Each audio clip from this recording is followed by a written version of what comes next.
Hello everyone, welcome back to my channel. उम्मीद करते हैं आप लोग बहुत ही अच्छे होंगे और आप लोगों ने मेरी सैम्पलिंग की लास्ट वीडियो को देखा होगा। तो अगर जिन लोगों ने देखा है उन लोगों को पता होगा कि लास्ट वीडियो में हम लोगों ने डिस्कस किए थे principal steps in construction of sample survey. तो जो हम लोग सैम्पल सर्वे अपना परफॉर्म करते हैं, उसको परफॉर्म करने के लिए जो जो हमारे प्रिंसिपल स्टेप्स थे, टोटल 11 स्टेप्स थे, तो वो सारे ही हम लोगों ने डिस्कस किए थे। तो उन स्टेप्स में हम लोगों ने डिस्कस किया था कि हमारे कुछ सैम्पलिंग एरर्स होते हैं और नॉन सैम्पलिंग एरर्स भी होते हैं, जिनकी वजह से हमारे जो सर्वे होते हैं उनमें गड़बड़ी हो सकती है। तो आज इस वीडियो में हम लोग उन ही सैम्पलिंग एरर और नॉन सैम्पलिंग एरर को डिस्कस करने वाले हैं। तो सिंपली देखिए, मैं आपको बता दूं सैम्पलिंग एरर होता क्या है। देखिए, जो अगर आप लोगों को पता है कि हमारा मान लीजिए ये कोई पॉपुलेशन है एंड पॉपुलेशन का हमेशा एक पैरामीटर होता है। मान लीजिए ये आपकी पॉपुलेशन है और हम लोग स्टडी कर रहे हैं पॉपुलेशन की हाइट के रिकॉर्डिंग। तो एक हम लोगों को इस पॉपुलेशन का जो पैरामीटर है वो ऑलरेडी नोन होता है। हम लोग मान के चलते हैं कि इस पॉपुलेशन का जो पैरामीटर है वो थीटा है। अब सिमिलरली हम लोग ये करना चाहते हैं कि हम लोग इस पॉपुलेशन का कोई एक सैंपल ले लेते हैं और उस सैंपल के बेसिस पे उसकी हेल्प से हम लोग एस्टिमेट करना चाहते हैं इस पैरामीटर को। तो ये देखिए, ये जो हम लोग इसका सैंपल लेते हैं, इस सैंपल की हेल्प से हम लोग एक पैरामीटर जो होता है हमारा, जिसको हम लोग स्टैटिस्टिक बोलते हैं, तो इस सैंपल का जो हमारा स्टैटिस्टिक होता है उसकी हेल्प से हम लोग ये जो पॉपुलेशन का पैरामीटर होता है इसको एस्टिमेट करने की कोशिश करते हैं। तो जो हमारा एस्टिमेट आता है और जो हमारा रियल पैरामीटर होता है, उन दोनों का जो डिफरेंस होता है, तो उसको ही हम लोग बोलते हैं सैम्पलिंग एरर। अब मान लीजिए कि ये हमारी कोई भी मान लीजिए 6 क्लास है, उसको हम लोगों ने माना कि ये हमारी पॉपुलेशन है और हमें पता है कि इस 6 क्लास की जो एवरेज हाइट है स्टूडेंट की वो है मान लीजिए 4 फीट है या 5 फीट, कुछ भी मान सकते हो। तो अगर एज एग्जाम्पल हम लोग मान के चलते हैं कि जो हमारा 5th क्लास है, तो 5th क्लास के स्टूडेंट की जो हाइट है वो 5 फीट है, बट हमें उसको निकालना है, दैट मीन्स एस्टिमेट करके देखना है। तो हम लोगों ने उस क्लास से एक सैम्पल ले लिया। तो सैम्पल मान लीजिए 10 स्टूडेंट्स का एक सैम्पल लिया। अब उस सैम्पल के बेसिस पे हमने जो उनकी एवरेज हाइट निकाली, तो वो एवरेज हाइट जो हमारी निकली है, तो उसके बेसिस पे हम लोग बता सकते हैं कि ये जो पूरा 6 क्लास है उसकी हाइट जो है वो क्या है ना। तो अब देखिए, ये जो हमारी एस्टिमेटेड वैल्यू होती है और जो हमारी एग्जैक्ट जो पैरामीटर है, उनके बीच में कुछ ना कुछ डिफरेंस आ जाता है। अब देखिए, हमें पता है कि पॉपुलेशन की जो हाइट है वो 5 फीट है, बट हमने अगर बाई चांस मान लीजिए इस जो सैम्पल से एस्टिमेट किया है उसकी हाइट आ जाती है 4 फीट 11 इंच आ जाती है, मतलब मान लीजिए कि 1 इंच जो है वो कम आ रही है। तो देखिए, कुछ ना कुछ डिफरेंस ज़रूर आ जाता है। तो वो जो डिफरेंस होता है, हम लोग अगर इस डिफरेंस को, इन दोनों के बीच के डिफरेंस को मेजर करते हैं, तो वही हमारा कहलाता है sampling error.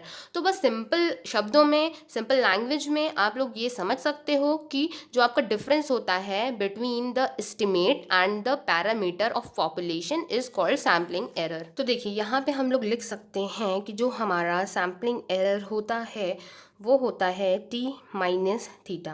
That means different between the estimate and the true value of the population parameter which is theta.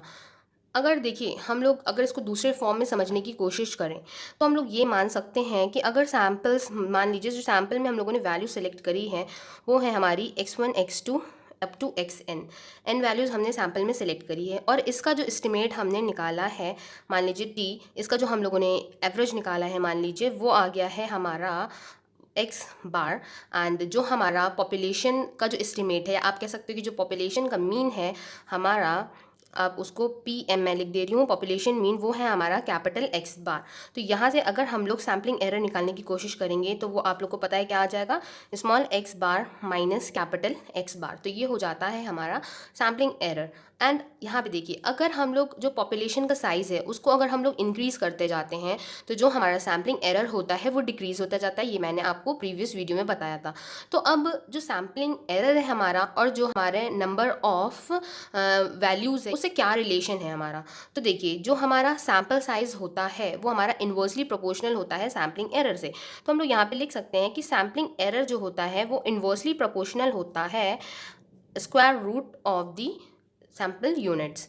तो इसको हम लोग देखिए इस तरह से लिख सकते हैं। एन आप कह सकते हो कि साइज़ ऑफ पॉपुलेशन है या फिर सैम्पल यूनिट्स हैं, तो इनका अगर आप अंडर रूट करोगे और उसका रेसिप्रोकल करोगे तो वो आपका इक्वल होता है सैम्पलिंग एरर के। तो जैसे जैसे यहाँ से आप लोग देख सकते हैं एन की वैल्यू इंक्रीज़ होती जाएगी, तो जो सैम्पलिंग एरर है वो आपका डिक्रीज़ होता जाएगा।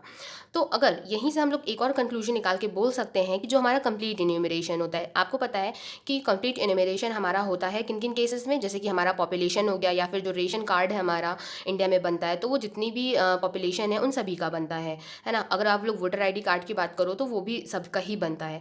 तो यहाँ पे इन सबको कंप्लीट इन्यूमरेशन की कैटेगरी में रखा जाता है। तो जिस जगह पे भी कंप्लीट इन्यूमरेशन होता है वहाँ पे आपका सैम्पलिंग एरर जो होता है उसको हम लोग मान लेते हैं कि वो है 0। अब यहाँ से देखिए कुछ रीजंस होते हैं सैम्पलिंग एरर के जो कि बहुत ज़्यादा इंपॉर्टेंट है और वो आप लोगों को याद भी रखने चाहिए। तो मैं यहाँ पे आप लोगों को बता दूँ कि ये जो क्वेश्चन है ये आपका आईएएस का बहुत इंपॉर्टेंट क्वेश्चन है और ये कई बार एग्जाम में पूछा भी जा चुका है पेपर 3 में। तो आप लोग ने अगर प्रीवियस ईयर के पेपर्स देखे होंगे तो आप लोगों को पता होगा कि ये क्वेश्चन कितनी बार फ्रिक्वेंटली पूछा जा चुका है। तो अब मैं इसके बाद आपको बताने जा रही हूँ कुछ मेन रीजंस जिनकी वजह से ये जो आपका सैम्पलिंग एरर है वो आपका आ जाता है। अब देखिए पहला जो रीज़न है वो है use of defective sampling technique. आपको मैंने बहुत सारी सैम्पलिंग टेक्निक्स के बारे में बताया था, बट अगर आप कोई भी डिफेक्टिव सैम्पलिंग टेक्निक का यूज़ कर रहे हो तो उसकी वजह से भी जो सैम्पलिंग एरर है वो आपके सर्वे में इंट्रोड्यूस हो सकता है। सेकंड रीज़न हो सकता है defective demarcation of sampling units. मान लीजिए कि हमें जो सैम्पलिंग यूनिट्स चाहिए हैं वो हमें इस एरिया की सैम्पलिंग यूनिट लें तो हमारा जो एस्टिमेट है वो एक बेटर एस्टिमेट आएगा, मतलब approximately equal to this value of theta. But हम लोगों ने ये वैल्यूज़ यहाँ की यूनिट्स ना लेके हम लोगों ने कहीं और की यूनिट्स ले ली। तो कभी कभी ऐसा होता है कि जो कुछ यूनिट्स होती हैं वो एक बेटर एस्टिमेट नहीं दे पाती हमारी पॉपुलेशन के लिए, तो उस वजह से भी हमारा जो एरर है वो इंट्रोड्यूस हो जाता है। ओके, तो हम यहाँ से कह सकते हैं defective demarcation of sampling units. अब जो थर्ड पॉइंट होता है हमारा वो होता है यूज ऑफ बाइस्ड एस्टिमेटर्स। तो अगर हम लोगों को पता है कि हमारे कुछ एस्टिमेटर्स होते हैं पॉपुलेशन पैरामीटर के लिए वो हमारे बाइस्ड होते हैं और कुछ होते हैं अनबाइस्ड, तो बेस्ट एस्टिमेटर्स वो होते हैं जो कि अनबाइस्ड एस्टिमेटर्स होते हैं। अगर बाई चांस हम लोगों ने बाइस्ड एस्टिमेटर का यूज़ कर लिया तो उसकी वजह से भी जो हमारा सैम्पलिंग एरर है वो इंट्रोड्यूस हो जाता है। तो हमें ये चीज़ ध्यान में रखनी है कि हमें जो बाइस्ड एस्टिमेटर्स हैं उनका यूज़ नहीं करना है। तो use of bias estimators will introduce sampling error in the sample survey। तो ये हमारे 3 पॉइंट्स हो जाते हैं जो कि है इम्पॉर्टेंट पॉइंट्स जिनकी वजह से सैम्पलिंग एरर है वो हमारे सर्वे में इंट्रोड्यूस हो जाता है। नाउ आप लोगों को एक चीज़ और ध्यान में रखनी है और वो ये है कि जो प्रिसिशन होता है वो हमारा सैम्पलिंग एरर से कंसर्न होता है। जैसे जैसे हमारा सैम्पलिंग एरर डिक्रीज होता जाता है उसी अकॉर्डिंग जो हमारा प्रिसिशन होता है वो इंक्रीज हो जाता है। बस ये कुछ इंपॉर्टेंट पॉइंट्स थे जो आप लोगों को सैम्पलिंग एरर के रिस्पेक्ट में याद रखने हैं। और सैम्पलिंग एरर जो है बहुत ही ज़्यादा इंपॉर्टेंट क्वेश्चन है, मैं ये फिर से कह रही हूँ आप लोगों से, sampling error and non sampling error दोनों ही इंपॉर्टेंट क्वेश्चन हैं, तो आप लोग इन क्वेश्चन को अच्छे से पढ़ के जाइएगा। अब देखिए इसके बाद ही नेक्स्ट टॉपिक मैं यहाँ पे शुरू कर रही हूँ जो कि है हमारा नॉन सैम्पलिंग एरर। मैंने शॉर्ट फॉर्म में उसको लिख दिया है। सो नॉन सैम्पलिंग एरर्स हमारे वो एरर होते हैं जो कि सर्वे को प्लान करने से लेकर उसके एंड तक आने तक, मतलब जो लास्ट हमारा स्टेप होता है एनालाइज करना, रिजल्ट को डिक्लेयर करना, तो वहाँ तक मतलब starting from the first step to the last step, किसी भी स्टेप में जो हमारा नॉन सैम्पलिंग एरर है वो अराइज हो सकता है। तो इस तरह के एरर जो कि हमारे जो सर्वे होता है उसके किसी भी स्टेप पे इंट्रोड्यूस कर जाए उसको ही हम लोग बोलते हैं नॉन सैम्पलिंग एरर। तो नॉन सैम्पलिंग एरर जो होता है वो आपका कंप्लीट इन्यूमरेशन में भी इनहेरेंट कर सकता है या फिर वो सैम्पल सर्वे आप कर रहे हो तो उसमें भी नॉन सैम्पलिंग एरर होने के बहुत सारे चांसेस होते हैं। तो जैसे कि मैंने आपको यहाँ पे बताया था कि जैसे जैसे आप सैम्पल साइज बढ़ाते जाओगे, इनकी वैल्यू बढ़ाते जाओगे, आपका जो सैम्पलिंग एरर है वो डिक्रीज करता जाता है। बट इस केस में ऐसा नहीं होता है। यहाँ पे आपका जो नॉन सैम्पलिंग एरर होता है वो आपका डायरेक्टली प्रोपोर्शनल होता है सैम्पलिंग यूनिट के। जैसे जैसे आप सैम्पल साइज को बढ़ाते जाओगे आपका जो नॉन सैम्पलिंग एरर है वो भी साथ साथ में इंक्रीज करता जाता है। यहाँ तक कि अगर मैं कंपेयर करके बताऊँ, मान लीजिए आपका ये पूरी पॉपुलेशन है और यहाँ पे आपका हो रहा है कंप्लीट इन्यूमरेशन। आपका जो कंप्लीट इन्यूमरेशन है उसका आपने जो नॉन सैम्पलिंग एरर फाइंड किया है तो वो हमेशा ग्रेटर होता है, या और किससे ग्रेटर होता है, जो आपका सैम्पल सर्वे है। अगर आप कोई भी सैम्पल सर्वे कर रहे हो और उस सैम्पल सर्वे के आपने फाइंड किया कि इस सैम्पल सर्वे का आपका सैम्पलिंग एरर प्लस जो भी आपका नॉन सैम्पलिंग एरर है। मान लीजिए एक तरफ आपने किया कंप्लीट इन्यूमरेशन, दूसरी तरफ आपने किया है सैम्पल सर्वे। आपको पता है कंप्लीट इन्यूमरेशन का साइज n जो होता है वो ग्रेटर होता है as compared to size of the units of sample survey.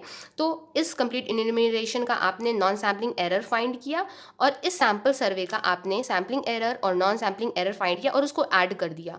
तो जो आपका नॉन सैम्पलिंग एरर होता है कंप्लीट इन्यूमरेशन का, वो आपका ग्रेटर आ जाता है इन दोनों के सम से। बहुत सारे केसेस ऐसे होते हैं। इसका मतलब नॉन सैम्पलिंग एरर्स जो हैं उनके अकर होने के चांसेस ज़्यादा होते हैं।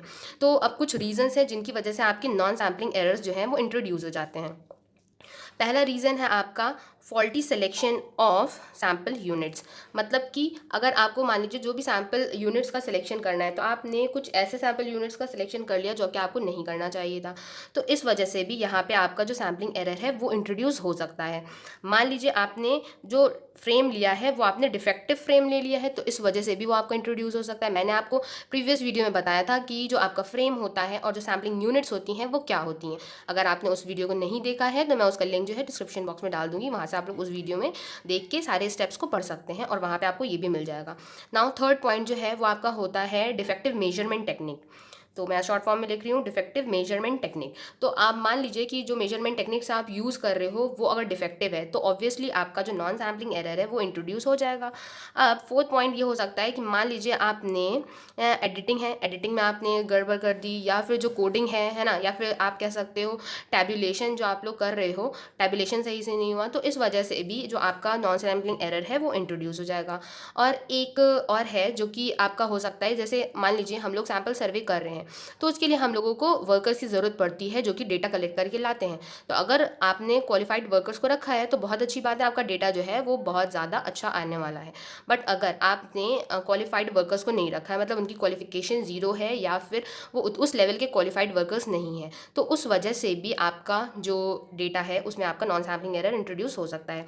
तो एक आप लोग ये कह सकते हो due to lack of qualified investigators. तो लैक ऑफ क्वालिफाइड इन्वेस्टिगेटर्स अगर होगा ये वाला पॉइंट, तो इसका मतलब आपका नॉन सैम्पलिंग एरर जो है वो इंट्रोड्यूस हो सकता है। तो ऐसे बहुत सारे रीजंस हैं जिनकी वजह से आपके नॉन सैम्पलिंग एरर इंट्रोड्यूस हो सकते हैं। कुछ मेन इंपॉर्टेंट रीजंस थे जो कि मैंने यहाँ पे आपको बता दिए हैं। और लास्ट पॉइंट, जैसे कि मैंने आपको बताया था कि जो आपका सैम्पलिंग एरर होता है वो आपका प्रिसिशन से रिलेटेड होता है। जैसे जैसे आपका सैम्पलिंग एरर डिक्रीज करता है आपका प्रिसिशन इंक्रीज करता जाएगा। सिमिलरली जो आपका नॉन सैम्पलिंग एरर होता है, तो नॉन सैम्पलिंग एरर जो होता है वो आपका एक्यूरेसी से रिलेटेड होता है। जैसे जैसे आपका नॉन सैम्पलिंग एरर डिक्रीज करेगा वैसे वैसे आपकी जो एक्यूरेसी होती है वो आपकी इंक्रीज करने लगती है। तो ये भी एक इंपॉर्टेंट पॉइंट है, ये आप लोग अपनी बुक में या अपने रजिस्टर में कहीं पे भी नोट कर सकते हो।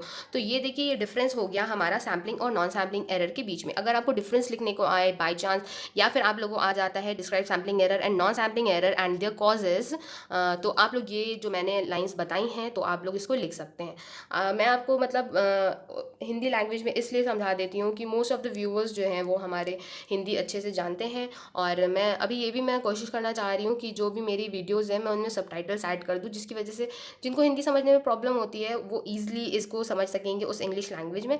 तो सबटाइटल से मे बी आप लोगों की हेल्प हो जाएगी, जो लोग चाहते हैं कि मैं इंग्लिश में वीडियोज़ बनाऊँ। बट मोस्ट ऑफ द जो पॉपुलेशन है वो हमारी हिंदी अच्छे से समझ लेती है, तो इस वजह से मैं इसको हिंदी में समझा देती हूँ।